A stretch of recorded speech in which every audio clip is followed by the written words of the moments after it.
اکثر تعویذات پر اردو کی گنتی اور اردو کے حروف لکھے ہوتے ہیں، کیا یہ جائز ہے؟ ویسے آپ نے لوڈو کھیلنے کے لیے یہ لکھنے ہیں تو جائز ہے، باقی اس کا تعویذ بنانا یہ تو کوئی جائز نہیں ہے۔ ہاں دیکھیں قرآن میں آیا ہے، قرآن میں شفا ہے، سورہ بنی اسرائیل میں۔ کیا اس کا مطلب یہ ہے کہ قرآن جو ہے وہ ایک تھیلی میں لٹکا کے تو گلے میں لٹکا لیا جائے؟ اس سے بھی آسان طریقے سے سمجھا دیتا ہوں۔ سورۃ النحل میں آیا کہ شہد میں شفا ہے، اس کا مطلب کیا ہے؟ شہد چاٹنے میں، یہی مطلب ہے نا۔ اس کا آج تک کسی بیوقوف نے بھی یہ مطلب لیا ہے کہ شہد جو ہے نا چھوٹی سی ڈبیا میں ڈال کے نا ایک تعویذ بنا لو۔ تو شہد سے شفا لینے کا طریقہ اسے چاٹنا ہے، قرآن سے شفا لینے کا طریقہ اس کی تعلیمات پر عمل کرنا ہے۔ روحانی بیماریوں کی شفا ہوگی، شرک سے آپ کی جان چھوٹے گی، اور جسمانی بیماریوں کی شفا، جنات کے حملے سے بچنا، جادو سے بچنا، اس کے لیے آپ نے وہ وظائف کرنے ہیں جو اللہ کے محبوب صلی اللہ علیہ وآلہ وسلم نے تعلیم فرمایا ہے۔ یہ ہم نے اورنج کارڈ، اس کا پہلے بلو کارڈ لکھا تھا، وہ لمبا ہے، اس میں 5 اذکار ہم نے لکھے ہوئے ہیں۔ آیت الکرسی کا وظیفہ ہے، آخری 3 سورتوں کا وظیفہ ہے۔ یہ وہ ذریعے ہیں جس سے آپ نے قرآن سے شفا حاصل کرنی ہے۔ باقی تعویذات کے اوپر میرا مسئلہ 109 بڑی تفصیل کے ساتھ ریکارڈڈ ہے۔ تعویذات کو ہم مانتے ہیں، لیکن یہ والی تعویذات جن کو نبی علیہ السلام کہہ رہے ہیں المعوذات، جو صحیح بخاری میں حدیث ہے، نبی علیہ السلام رات کو سونے سے پہلے آخری 3 سورتیں المعوذات، 3 پناہ دینے والی صورتیں 3 دفعہ پڑھ کے ہاتھوں پر پھونک کر جسم پہ دم کیا کرتے تھے۔ اور صحیح مسلم میں حدیث ہے کہ نبی علیہ السلام کے گھر والوں میں جب کوئی بیمار ہوتا یا کسی کو نظر لگ جاتی تو آپ صلی اللہ علیہ وآلہ وسلم آخری 3 سورتیں پڑھ کے اسے دم کیا کرتے تھے۔ تو ہم تعویذات کو مانتے ہیں، لیکن کون سے تعویذات؟ المعوذات، لٹکانے والے نہیں، یہ نمبروں والے۔ یہ نمبروں والے جو حروف ابجد ہیں، اس پہ میری الگ سے ویڈیو ہے۔ یہ ایک زبان ہے لکھنے کی، جیسے محمد کے حروف ابجد بنتے ہیں 92، بسم اللہ الرحمن الرحیم کے 786، مختلف اللہ کے 66، وہابی کے 24۔ ہاں کہتے ہیں 24 نمبر۔ ہم جب دعوت اسلامی میں تھے تو ہم وہابی لفظ نہیں بولتے تھے، 24 نمبر کہتے تھے، ٹھیک ہے۔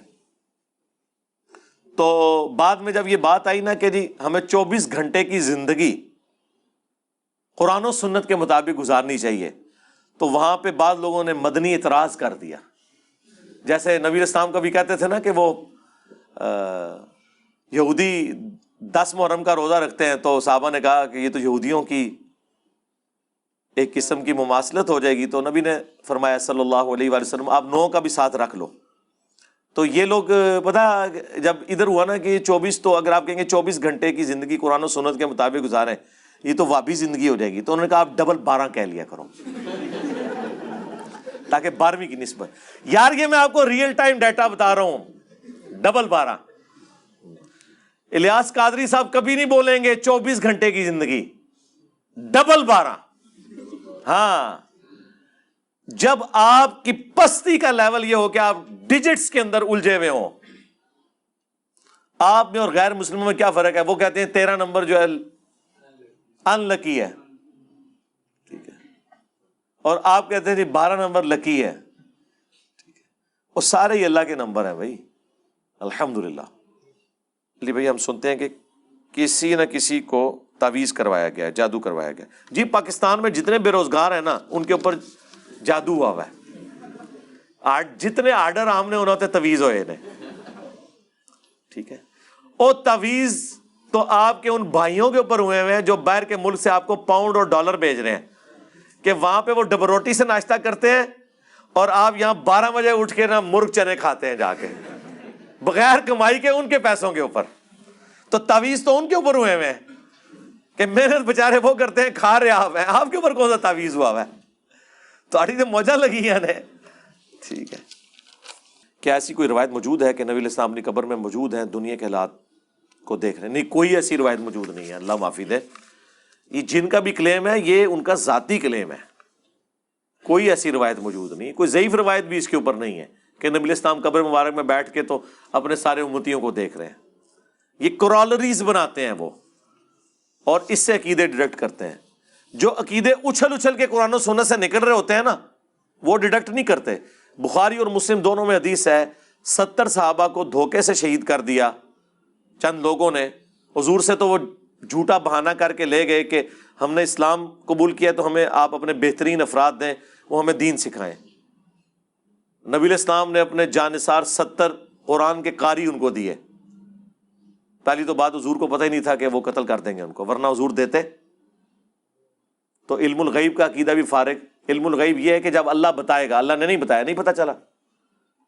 جب انہیں دھوکے سے شہید کرنے لگے ساروں کو شہید کر دیا. جب ان کے امیر کو شہید کرنے لگے سیدنا عاصم بن ثابت انصاری رضی اللہ تعالیٰ عنہ علیہ السلام، تو انہوں نے کہا اے اللہ ہمارے نبی کو ہمارے حال کی خبر کر دے. ہم دنیا سے جا رہے ہیں اس حال میں کہ ہم تجھ سے راضی ہیں اور تو ہم سے راضی ہو. اے اللہ ہمارے حال کی خبر ہمارے نبی کو کر دینا.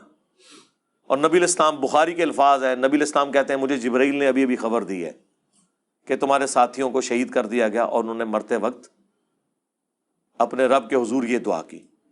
انہوں نے حضور جب دنیا میں موجود تھے یہ نہیں کہا یا رسول اللہ مدد، یا رسول اللہ انظر حالنا، اے اللہ ہمارے نبی کو ہمارے حال کی خبر کر دے. اس حدیث پہ میں نے کہا تھا ایک حدیث اور 3 عقیدے. علم الغیب کا عقیدہ فارغ، انہوں نے کہا اللہ بتائے گا. نمبر 2 حاضر و ناظر فارغ کہ رسول اللہ مدینے میں ہوتے ہوئے ہمیں دیکھ رہے ہیں، ان کا نہیں اللہ اطلاع دے گا. اور نمبر 3 رسول اللہ کو مدد کے لیے نہیں پکارا، اللہ کو ریکویسٹ کی. ایک حدیث جو بخاری مسلم دونوں میں ہے 3 عقیدے جو ہے وہ کلیئر کر دے گی. توحید کے نام کے اوپر 10 دھوکے توحید سے دور کرنے کے لیے. یہ میری ویڈیو آپ دیکھ لیں.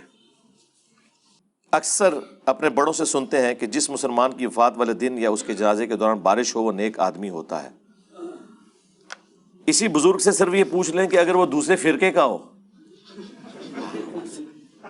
تو ٹائم کیا مت آ کے ہم جواب دیں. کیا صرف بریلویوں کے جنازے کے اوپر بارش ہوئی ہے؟ کبھی دیوبندیوں کے جنازے پہ نہیں ہوئی؟ اہل حدیث کے جنازے کے اوپر نہیں ہوئی؟ شیعہ کے جنازے کے اوپر نہیں ہوئی؟ یہ کوئی کرائٹیریا نہیں میرے بھائی. بارش کا اس سے کوئی لینا دینا نہیں ہے. بارش اللہ کی مرضی سے ہوتی ہے، جہاں اللہ تعالیٰ چاہتا ہے نازل فرماتا ہے. ایسی کوئی روایت موجود نہیں. ایون اگر کوئی روایت بھی ہوتی نا تب بھی یہ کون ڈیفائن کرے گا کہ یہ بارش جو ہے وہ موسمی بارش نہیں ہے بلکہ اس بندے کی وجہ سے ہوئی ہے.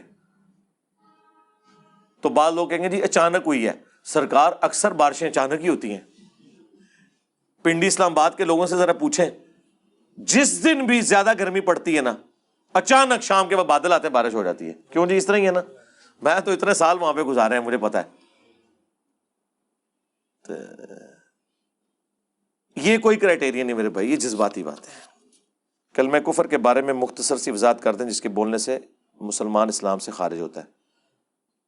کلمات کفر وہ ہیں جن میں صراحتاً اللہ اور اس کے رسول کی توہین کسی نے کی ہو، نعوذ باللہ. ظاہر ہے یہ فیصلہ اہل علم کریں گے کہ توہین بنتی ہے نہیں، یا ضروریات دین میں سے کسی چیز کا انکار کرتا ہے. اللہ کا انکار، رسول اللہ کا انکار، قرآن کا انکار، ختم نبوت کا انکار، نماز کی فرضیت کا انکار، زکوٰۃ کے فرض ہونے کا انکار، حج کے فرض ہونے کا انکار، قرآن کی کسی ایک آیت کا انکار، اللہ کی کسی صفت کا انکار. جو بھی ضروریات دین کی چیزیں ہیں ان میں سے کسی کا کوئی انکار کرتے یا اس کی توہین کرتے تو اس کے اوپر پھر ہم یہ کہیں گے کہ یہ اس نے کلمات کفر بولے ہیں. اس پہ وہ تجدید ایمان بھی کرے گا اور تجدید نکاح بھی کرے گا. اس کے لیے کوئی پبلک کو بتانے کی ضرورت نہیں ہے، ورنہ سارے پہنچ جائیں گے اکرام مسلم کے لیے. بس 2 بندے بیٹھیں گواہ کے طور پر، میاں بیوی ایجاب و قبول کر لیں نئے حق مہر کے، بس دیٹس آل، تو وہ کافی ہوگا. تجدید ایمان تو ہم روزانہ کرتے ہیں. رات کو سونے سے پہلے بخاری مسلم میں حدیث ہے کہ جو شخص سورۃ البقرہ کی آخری 2 آیات پڑھ لے گا اسے ہر چیز سے کفایت کریں گی. اس میں تجدید ایمان ہی ہے نا. آمن الرسول بما انزل الیہ من ربہ والمؤمنون کل آمن باللہ وملائکتہ وکتبہ ورسلہ. سارے کے ساری ایمانیات اس میں آ رہی ہیں.